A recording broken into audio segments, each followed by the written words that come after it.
Llegó la hora de conocer las informaciones más destacadas del continente americano. Acompáñennos a recorrer y analizar lo que nos une, nos preocupa y nos enorgullece como hispanoamericanos. Bienvenidos a América es Noticia con Vladimir Kislinger.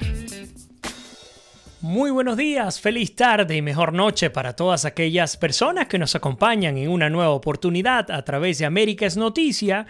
En nuestra emisión número 740, luego de particularmente habernos tomado unos cuantos días, el viernes pasado decidimos retransmitir la entrevista a nuestro queridísimo, admirado y respetado padre José Palmar, acá, que nos visitó en el estudio en Orlando, Florida. Esperamos, Dios mediante, si no es esta semana, la semana que viene, nuevamente tendremos al padre Palmar acá en nuestro estudio. Esperamos, por supuesto, comenzar otra vez con nuestro ciclo acostumbrado de entrevistas. Pero lo cierto es que decidimos tomarnos unos cuantos días, a veces hace falta, no sé ustedes, pero en lo particular durante 3 años consecutivos, nosotros no hemos parado, mis productoras y por supuesto mi persona, hemos estado acá todos los días. Y les confieso que al cierre de la semana pasada sentía una carga muy fuerte, y esa carga tiene que ver por supuesto con el tema emotivo, anímico en torno a lo que ocurre en el continente, lo que ocurre en nuestros países, que tanto nos duele, que tanto nos perturba. Particularmente estos últimos 2-3 meses han sido desastrosos para 2 países como Nicaragua y Venezuela, y por supuesto eso tiene que cargarte, tiene que cargarnos. Y aunque siempre tratamos de manejar el programa de una manera en la cual al menos no lleguemos a los extremos y podamos conversar y buscar en este espacio un lugar para desahogarnos y compartir en familia, pues la realidad es que a veces pesa sobre los hombros el estar todos los días haciendo el recorrido informativo por el continente. Pero bueno, este fin de semana largo, además, el día lunes fue el Día del Trabajador acá en los Estados Unidos, pues decidí tomarme mi primer Día del Trabajador sin salir al aire en América es Noticia, y aproveché para compartir en familia. Por supuesto que siempre es reparador ese tipo de encuentros. Así que bueno, pues ya estamos de vuelta. El día de hoy tenemos muchísima información que queremos compartir con todos ustedes, así que les invito desde ya a apoyarme con 2 cosas. La primera, compartiendo el programa con sus amigos, con sus familiares. Aprovechen esta oportunidad antes de entrar en materia para que puedan compartir, apoyándome, compartiendo el programa, aquellos que me están viendo a través del Facebook Live en vivo y también aquellos que me están viendo en diferido a través del YouTube. Para los que me escuchan en las emisoras, les invito también a incorporarse con nosotros todos los días a las 6 de la tarde. Estamos en vivo desde mi cuenta, mi página pública en Facebook. Colocan Vladimir Kislinger, América es Noticia, y desde allí estamos en vivo todos los días para compartir lo que ocurre y lo que acontece en nuestro continente americano. Desde Alaska hasta la Patagonia, entérate de todo lo que pasa en nuestra América. Bueno, mucho pasa en América y por supuesto hay que hablar de Brasil. No podemos dejar a Brasil afuera. Ha sido noticia por varias razones. La más triste de todas tiene que ver con este incendio que devastó el Museo Nacional de Río de Janeiro. Invaluable lo que ocurrió este fin de semana en Brasil en términos de la cultura. Vamos a estar hablando de eso. Pero también tenemos que hablar de la corrupción. También tenemos que hablar de la política, de las elecciones, de los candidatos. Y es que Brasil está a un mes de escoger a su próximo mandatario, primer mandatario nacional, al próximo presidente de Brasil. Se escogerá este próximo 7 de octubre. Estamos a días apenas. Y por supuesto, esta ha sido una campaña típica, una campaña que, si se quiere, ha competido entre el poder propio que tiene Lula da Silva en términos políticos, en términos de su capital de cara al apoyo popular, y también en términos de lo que la justicia tiene con peso específico. ¿Y por qué digo un peso específico? Porque la justicia ha condenado de manera concreta a Lula da Silva por más de 12 años por participar, dicen, de manera pasiva en hechos de corrupción, pero también hablan de lavado de dinero por un valor aproximado de 1.2 millones de dólares. Bueno, de esto vamos a estar hablando el día de hoy, pero quiero rápidamente saludar a los que se conectan en este momento, que tenía tiempo sin saludarles. Elías Prato, Aida Acosta también nos saluda, Ernesto Bates también, Ivonne Aristiguieta, Beatriz Wasserman, nuestra queridísima Lina Escobar, que ya está conectada, espero tenerla, Dios mediante, esta semana en el programa. Ivonne Aristiguieta también nos dice buenas tardes, Jenny Ana Maré, Aida Rodríguez, a ver quién es más, Karina Gómez Navarrera, también como siempre, Judith Carmona, Mónica Salazar, Emerson Tafur, que estamos en vivo en este preciso instante a través de CNC Florida Central. ¿Quién más se nos queda por fuera? Bueno, fíjense que Judith dice igualmente feliz regreso, gracias por tus deseos. Mi queridísima Elena Madán, que pasó rápidamente porque se excusa, está en la calle. Gali Matías, como siempre, Arsenia Prieto, Berta María Araujo. Mónica dice, hiciste bien en descansar, Vladimir, y tratar de desconectarte un poco de la dura realidad. Ahora yo les digo, por ahí dice Arsenia que tanto esperar y por poco no te oigo. Bueno, pues ya estás allí. Mi querido hermano Luis Velázquez también está con nosotros. Les confieso algo. Siento que la semana pasada quedé agotado mental, psicológicamente, por el caso venezolano. Pero me pregunto, si a mí me ocurre eso, que no vivo en Venezuela, que ya tengo más de 4 años viviendo en el exterior, que me he encargado de hacer una vida acá porque es una realidad, no nos detuvimos a quedarnos solo en el lamento, sino seguimos adelante, como dice nuestra querida Lina Escobar, vivir ese duelo, pero avanzar. No me imagino cómo se puede sentir el promedio de mis hermanos venezolanos que se encuentran en el país. Es una gran pregunta en la que medité todo el fin de semana, incluso el domingo en iglesia oraba en silencio, pidiéndole a Dios por nuestro país, por nuestros hermanos venezolanos que la están pasando tan mal y que cada vez uno escucha cosas peores. Pero bueno, no vamos a arrancar de manera concreta con el caso venezolano, como les he prometido, vamos a hablar de Brasil. En Brasil se están lanzando 6 candidatos presidenciales. Uno de ellos, ya lo conocemos, el Tribunal Superior Electoral ha vetado la candidatura de Lula da Silva por el Partido de los Trabajadores. Hoy tenemos un tema candente con Brasil. Brasil es uno, si no es el primero, es uno de los países con mayor nivel de corrupción en nuestra América. Competiría, me atrevo a decir, con Venezuela, pudiera ser con México también, por la cantidad del flujo monetario que manejan. Obviamente Brasil y México están dentro de las 15 economías más grandes de nuestro mundo. Venezuela no lo está, pero por ser un país petrolero maneja ingentes cantidades de recursos que se han desaparecido. Fíjense solo el caso que ha sido descubierto al sur de la Florida, $1.200 millones lavados producto de la corrupción en Venezuela. Pero entonces esos 6 candidatos resaltan 2 en Brasil: Luis Ignacio Lula da Silva y Jair Bolsonaro.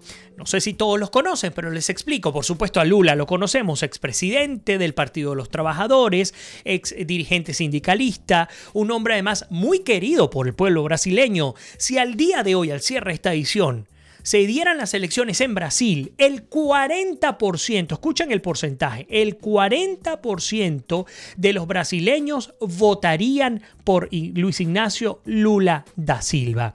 Y no estamos hablando de cualquier número, hay que entender, y por acá lo tengo, Infobae ha hecho un espléndido trabajo en términos de segmentación y nos habla de 148 millones de brasileños que hacen parte del padrón electoral. Están habilitados 148 millones de brasileños para votar este próximo 7 de octubre. De esos 148, el 52% son mujeres que estarán votando en esta próxima elección. Ahora, a partir de esto hay que entender también el perfil de cada uno de los candidatos que se han postulado para la elección, y ya vamos a hablar del tema específico de Lula, que sé que es el que los ha traído a nuestro programa el día de hoy.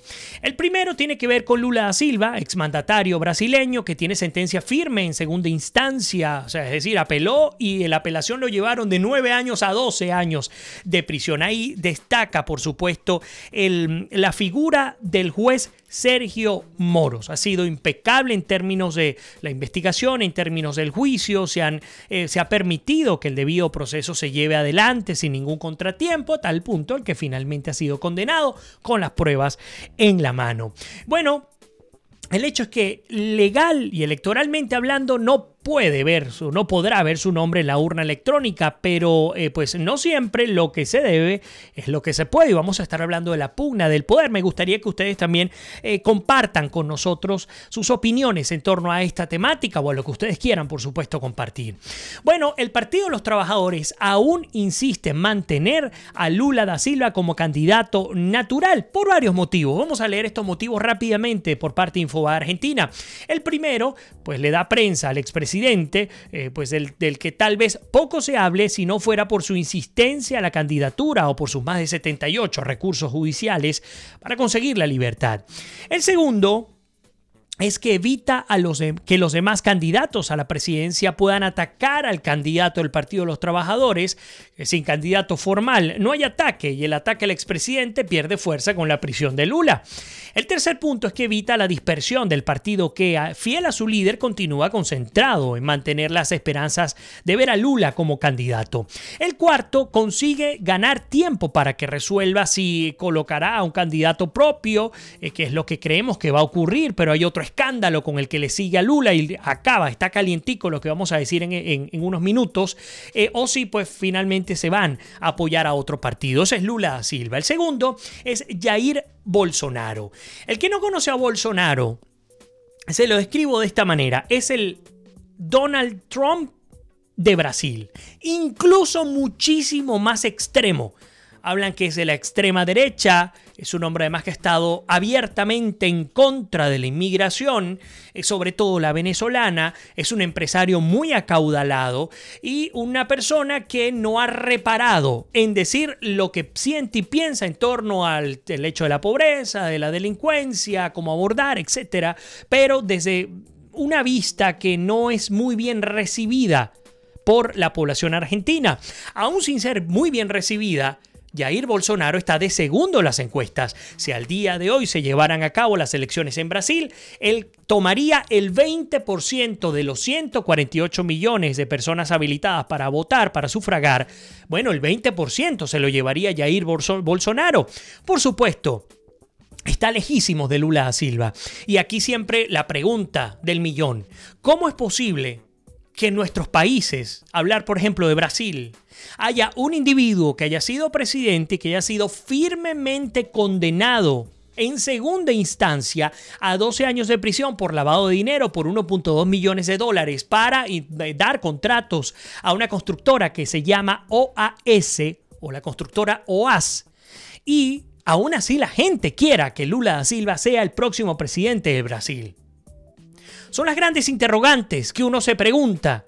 ¿Qué ocurre allí? El propio Tribunal Supremo Electoral de Brasil te está diciendo que este señor no va a estar habilitado para poder ejercer su derecho, lo entrecomillo, a ser elegido el próximo 7 de octubre por ser un condenado de la justicia brasileña, y mucho peor cuando hablamos de corrupción, y mucho peor aún cuando hablamos que son hechos de corrupción cuando fue presidente de Brasil.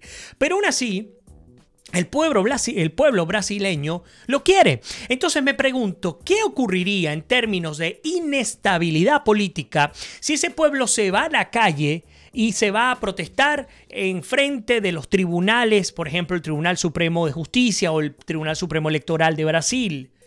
¿Qué ocurriría allí si la presión de la calle se desborda?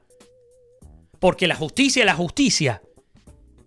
Pero aún así hay unos elementos de los cuales se está agarrando Lula que se los voy a presentar, pero creo que uno de ellos tiene que ver justamente con el apoyo que mantiene el pueblo brasileño, el 40% de los electores habilitados hacia Lula da Silva. Entonces hablamos del segundo, que es Bolsonaro. Él es, y me disculpan, diputado federal por el Partido Socialista Liberal, enfrenta dificultades para hacer alianzas con otros partidos y aún no anuncia quién será el candidato a vicepresidente, precisamente porque los 3 ofrecimientos que realizó rechazaron la oferta. Bolsonaro es el candidato de la extrema derecha que emula ser Donald Trump, pero sin recursos económicos, comparándolo por supuesto con Trump. No tiene un responsable de marketing político y responde lo que se le ocurre en el momento de la pregunta. Su espontaneidad suma algunas simpatías, pero también suma muchísimas antipatías. Es el candidato de quien defiende la liberación de las armas, de quien desea mano dura contra la violencia, y también es es visto como un candidato complicado, pero sin implicancias en casos de corrupción. Son elevados los riesgos que Bolsonaro pierda fuerzas y simpatías electorales en fechas próximas al día de la verdad. En tercer lugar tenemos a Marina Silva. Ella es del partido Rede Solidariedade, de 60 años. Ella es historiadora, psicopedagoga y ambientalista. Proviene del Partido de los Trabajadores, habiendo sido elegida senadora del partido a los 36 años y se desempeñó también como ministro de Medio Ambiente de Lula. Algo interesante es que históricamente ocupa el tercer lugar de las simpatías electorales y podría tener un buen desempeño en una eventual segunda vuelta. Recordemos que en Brasil también se lleva a cabo la segunda vuelta, porque tiene toda, digamos, poca imagen negativa. Luego está Ciro Gómez, voy muy rápido porque queremos entrar a hablar de Lula específicamente. Es del Partido Democrático del Trabajador, también tiene 60 años, es abogado, tiene estudios en Harvard y fue diputado y exministro de Economía del expresidente Itamar Franco, exministro de Lula también, y podríamos situarlo desde el punto de vista ideológico del centro a la izquierda. También tenemos a Gerardo Alckmin, que él es del Partido Socialista Democrático brasileño, él es médico y es profesor universitario. Su desempeño como gobernador del estado de Sao Paulo, desarrollando su labor como excelente administrador del recurso público, pues lo ha catapultado para lanzarse a la presidencia de este importante Brasil, País Carioca de Brasil. Enrique Meirelles también está en la grilla, digamos, en las opciones para poder elegir el próximo presidente de Brasil, y representa al movimiento democrático brasileño del actual presidente Michel Temer. Sería quien vendría bajo el paraguas de Temer. También vapuleado por hechos de corrupción. Proviene del área privada, habiéndose desempeñado como presidente mundial del Banco de Boston, fue presidente del Banco Central del gobierno de Lula y fue ministro de Economía del presidente Temer. Así que bueno, pues estaremos muy atentos a lo que ocurra en términos electorales. Pero lo que sí es cierto es que, y acá lo tengo, lo primero es que el Tribunal Superior Electoral ha vetado, ya lo conocen, a la candidatura de Lula da Silva. Son 7 magistrados, de los 7 magistrados, 6 estuvieron a favor del veto, 1 solo estuvo en contra de vetar a Lula da Silva como candidato, aún estando en prisión.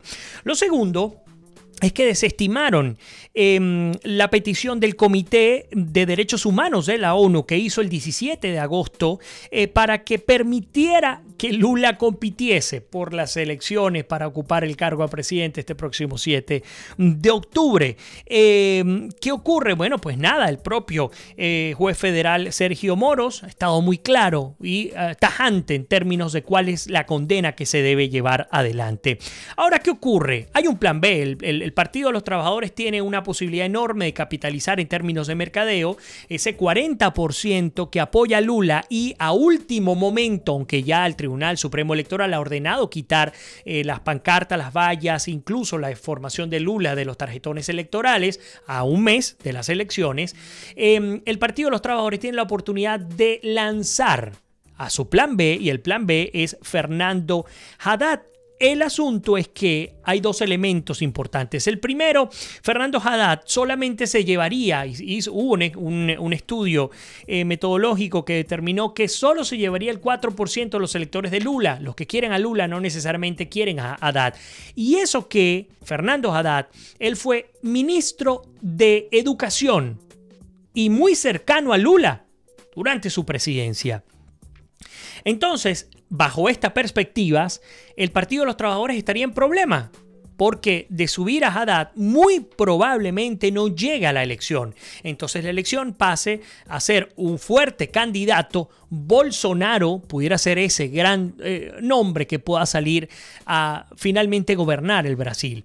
Ahora, ¿por qué digo que Haddad no es tan fácil para que pueda llegar a la presidencia? Y por acá lo tengo, se me fue y se lo voy a mostrar rápidamente para entrar nuevamente a hablar de Lula, porque Lula todavía tiene elementos para poderse agarrar, para poder, ustedes saben, buscar llegar hasta la presidencia, si sea arañando, como le decimos en criollo. Pero el hecho es que la justicia de Brasil acusó de corrupción y lavado de dinero a Fernando Haddad, el compañero de fórmula de Lula da Silva.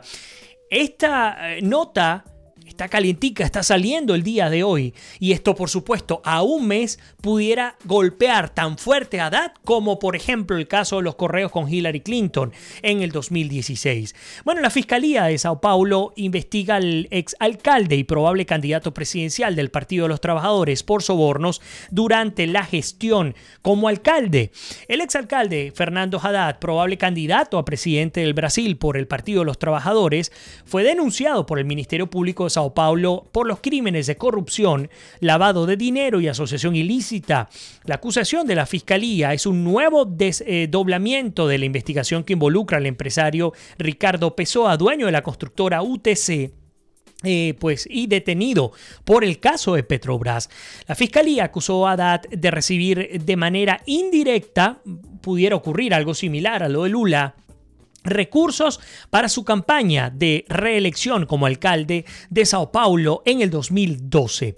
Según la investigación, la constructora UTC obtuvo un trato preferencial en licitaciones después de saldar una deuda equivalente muy parecida a la de Lula da Silva de 1.6 millones de dólares relacionada con la campaña de Fernando Haddad. Así que esta historia, esta novela brasileña, pues continúa y con muchísima fuerza, porque vamos a estar hablando justamente de la jugada de Lula para seguir en campaña a la presidencia. Les recuerdo a aquellos que se están incorporando en este momento, apóyennos compartiendo el programa el día de hoy en nuestras redes, en el Facebook Live, para poder compartir sus opiniones con toda la gente que nos escucha día a día. A ver, voy a incorporar algunos comentarios, me dan un segundito, actualizando por supuesto por acá, a ver si me deja. Dice Elena, dice: la verdad es que yo sufrí mucho durante, hablando por supuesto de nuestro programa. Gracias, Elena, por tu comentario. Mónica dice: el candidato aún no ha oficializado el partido del Partido de los Trabajadores es Fernando Haddad, que fue denunciado, que era parte de lo que les comentaba. Por alguna razón, les cuento, no puedo leer toda la extensión de los comentarios, así que les voy a pedir que sean breves o de pronto que lo puedan cortar en varios aportes, porque no puedo hacerlo. Robertina dice: a veces hay problemas para reproducir el video, espero que puedas hacerlo ahora. Charles Senior dice: la sentencia contra la candidatura de Lula es lo más latinoamericano y típico, pero no puedo leer, vuelvo al punto, estoy tratando, voy a pedirle a Eugenia Salazar que me apoye, si ella sí lo puede hacer, que me lo pueda pasar por texto de manera directa, una de mis productoras. Beatriz dice: me aterra que algún candidato del Partido de los Trabajadores llegue otra vez a la presidencia del Brasil. Mónica responde: Marina Silva no tiene muchos seguidores, no creo que llegue a disputar una segunda vuelta. Elena, por su parte, también nos comenta: lo de la OEA es una petición y fue de la ONU además. Una petición, fue una especie de madurada, por decirlo finamente, incomprensible. Así es, por ahí Maru Salazar se reporta: tengo problemas, Maru, para compartir los comentarios, sobre todo los que son muy largos. Les pido, coloquen comentarios breves, no importa que sean 2 o 3, y los van separando para poderlos leer. La actualización de Facebook nos ha obligado a inventar acá, como lo hemos hecho en otras oportunidades. Wilder Ávila también ya está con nosotros desde Bogotá, Henry Valero también desde Venezuela. Bueno, el hecho es que de manera concreta, el expresidente Luis Ignacio Lula da Silva, que está actualmente en prisión, apelará ante la ONU y ante la Corte Suprema de Brasil el fallo que invalidó su candidatura a las elecciones de octubre próximo, informó este lunes su compañero de fórmula Fernando Haddad. Los recursos serán acompañados de pedidos de medidas cautelares que suspendan la aplicación de la sentencia proferida el viernes por el Tribunal Superior Electoral. Esto lo precisó el propio Haddad tras visitar a Lula en su celda en Curitiba, al sur del Brasil, donde el mandatario de izquierda purga una pena de nada más y nada menos que de 12 años y un mes de cárcel por corrupción y lavado de dinero. Le hemos expuesto al presidente Lula todas las posibilidades jurídicas a su disposición, y él tomó la decisión a través de sus abogados de solicitar a la ONU que se manifieste sobre la decisión de las autoridades electorales brasileñas respecto a la determinación comunicada por la ONU de que su candidatura fuese registrada, dijo Haddad a la prensa tras el encuentro. Recordemos, el 17 de agosto, y acá lo tengo en puntual, el Comité de Derechos Humanos de la ONU le pidió a la justicia brasileña que le permitiera que le pidiera correr la candidatura a Lula da Silva, aún estando preso. Bueno, Lula se agarra de allí. Pero aquí hay un asunto. La ONU no tiene carácter supraconstitucional, es decir, no es vinculante y mucho menos cuando son recomendaciones o peticiones que se hacen dentro de un comité. ¿A dónde vamos? No es el simple hecho de querer o no querer que Lula sea candidato presidencial. Es que en un país que pretenda sanear su institucionalidad del gran drama, el gran cáncer que le ha comido las entrañas a nuestra democracia en América, en América Latina, que es la corrupción, pues ese país no puede permitir que un individuo que ha sido firmemente condenado, su sentencia es firme y que va a pagar 12 años y un mes de prisión por haber lavado dinero por un valor equivalente a 1.2 millones de dólares, que no lo tiene usted y que tampoco los tengo yo, pues este individuo tenga la posibilidad de lanzarse aún teniendo apoyo popular. Lo del apoyo no lo entiendo. En efecto, comprendo algunas medidas sociales que se implementaron en su oportunidad. Estuve en Sao Paulo en el 2011 y tuve oportunidad de ver lo que se hacía en esa ocasión. Sin embargo, volvemos al punto. Usted puede ser un presidente que haya ayudado, que haya hecho su trabajo, porque al fin y al cabo, si alguien lo hace bien, pues simplemente hizo su trabajo. No tenemos por qué verlo como extraordinario. Lamentándolo mucho, lo ordinario en nuestros países se hace extraordinario. Un alcalde pone una serie de postes de luz, pues es algo extraordinario. O un gobernador manda a faltar la calle, es extraordinario. Un presidente le solicita a un tribunal supremo que se encargue de investigar hechos de corrupción a su gabinete, es algo extraordinario. Pero no debería serlo así. Lamentándolo mucho, en un sistema contaminado, pues lo ordinario se convierte en extraordinario. Por lo tanto, vamos al punto. Usted puede tener el apoyo del 40% de su pueblo, pero usted no puede pasar por encima de la justicia que le ha impuesto una sanción con cárcel por haber sido corrupto. Punto. Así tenga el apoyo del 90% de la población. No lo puede hacer, porque usted cometió un hecho ilegal y debe pagar por tal fin. Porque si no, imagínese el mensaje a la institucionalidad brasileña. Imagínese el mensaje al brasileño común. Es que lo vimos cuando estuvo el impeachment de Dilma Rousseff. Nos enteramos no solamente del impeachment de los hechos de corrupción pasiva de Dilma y de Lula, sino además de Eduardo Cunha, expresidente de la Cámara Baja del Senado, y del 40% de los senadores que se encontraban en Brasil. Es decir, Brasil está, así como está Venezuela y otros países, contaminada casi completamente de corruptos en los puestos de poder. Entonces ha llegado la hora de decir, pues no, ya basta, como ha hecho Guatemala, como esperamos que lo continúe haciendo Argentina, que estamos viendo lo que está haciendo el fiscal Bonadío, que ya citó a Comodoro Pi, a Cristina Fernández de Kirchner. Vimos este fin de semana cómo llegaba a Comodoro Pi. Y pues por supuesto lo que está haciendo Sergio Moros, el juez Sergio Moros en Brasil. Pero bueno, incorporo nuevos comentarios. A ver, oye, sigo con problemas para poder leer todos los comentarios. Me disculpan, le doy a ver más y pues sencillamente no me permite. Me disculpan. Vamos a ver qué nos colocan por acá.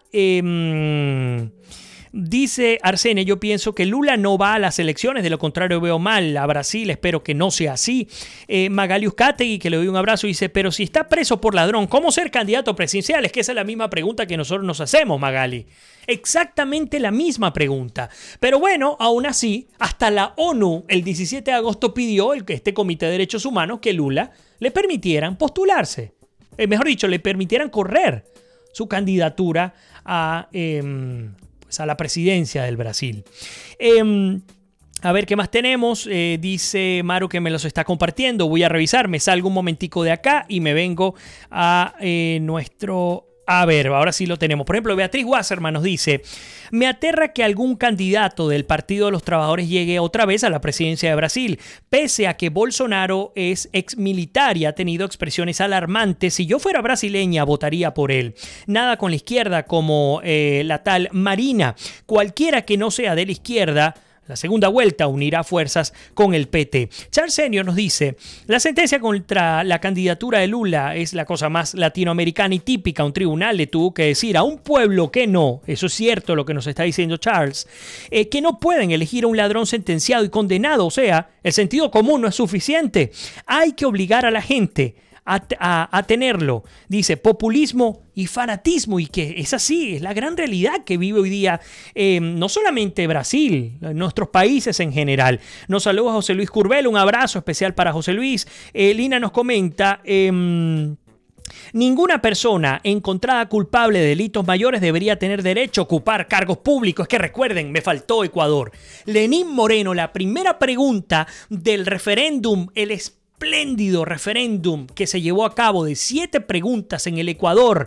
Yo me lo imagino allá en el Palacio de Carondelet, en Quito, la hermosa Quito, esperando los resultados y viendo cómo el 73%, imagínense este número, 73% de los ecuatorianos que asistieron a esta elección, por cierto, criticada, vapuleada, rechazada por Rafael Correa porque lo perjudicó de manera directa por las 2 primeras preguntas, sobre todo por la segunda, pero la primera que decía: ¿usted está de acuerdo con reformar la Constitución del Ecuador, en la cual pues todo aquel que sea enjuiciado, que tenga sentencia firme por hechos de corrupción, uno, pague por supuesto con cárcel o con lo que corresponda en términos de la justicia, y número 2, le sean confiscados todos sus bienes? Número 3, que es igual de importante a las 2 primeras, sea inhabilitado de por vida para ejercer cualquier cargo de elección popular. Ese, para mí, en la Constitución de nuestros países debería estar por lo menos dentro de los 10 primeros artículos. Porque si es el mayor problema que tenemos en los países, entonces tenemos que dejarnos de florituras y de gamelotes, parafraseando. Estar hablando de otras cosas y de la conceptualización de la nación, que es importante, por supuesto, pero lo primero que tenemos que atacar de manera directa, sin compasión, es justamente el hecho de la corrupción en nuestro continente y en nuestros países. Pero bueno, vamos a hacer una pequeña pausa mientras voy viendo cómo ajustamos esto. Por ahí Mari Carmen Pineda dice: la ONU es una madriguera de comunistas. Saludos desde Canarias. Mari Carmen, bienvenida a tu casa, qué bueno tenerte acá. Ernesto Bates nos dice: que se quede preso por sinvergüenza. Mientras que Ivonne Aristigueta, solo una parte, Ivonne, no puedo leerlo completo, dice: esta situación política en Brasil es un ejemplo más para que se hagan cambios urgentes, me imagino que por el bien de nuestras democracias. Así que bueno, no se vayan, que ya regresamos con más de Américas Noticias. Aprovechen, compartan el programa y también escríbanos a través de nuestras redes para poder compartir lo que ustedes están comentando en este preciso instante en torno a Brasil. De Brasil vamos a saltar a Nicaragua. No se vayan, que tenemos información candente de Nicaragua. Luego nos vamos a Argentina y cerramos con Venezuela, Dios mediante. Así que no se vayan, que ya regresamos con muchísimo más de Américas Noticias en nuestra emisión número 740.